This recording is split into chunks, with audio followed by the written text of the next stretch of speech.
अस्सलाम वालेकुम तान सुबह एसटीवी न्यूज़ हमें वाली मोहम्मद जारो नजर जो था मलिर खान मुश्ताक अबोल चहन रिपोर्ट थे नाज़रीन पाकिस्तान पीपल्स पार्टी शहीद भुट्टो ज़िले मलिर पारां शहीद मीर मुर्तज़ा भुट्टो जे वेझे साथी शहीद अली सोनार जी अरणी वर्सी लेबर स्क्वायर मलिर में कामरेड सलीम राजपूत जी सदारत में मल्हाई वई जैमें पीपी शहीद भुट्टो के अगवान कारकुन वडे अंग में शिरकत कई शहीद ॾिनल अज़ीम कुर्बानी ते खेस खराज तहसीन पेश कयो।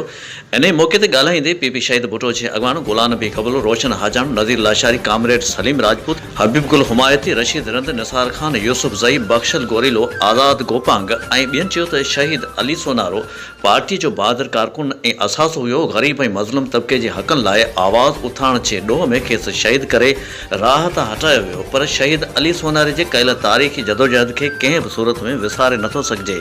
हू अॼु बि कारकुन जे दिलि में ज़िंदा आहे। इन मौके ते संस मग़फ़रत लाइ क़ुरान ख़वानी कराए ख़ुसूसी दुआऊं घुरियूं वयूं ऐं लंगर पुण तक़सीम कयो वियो।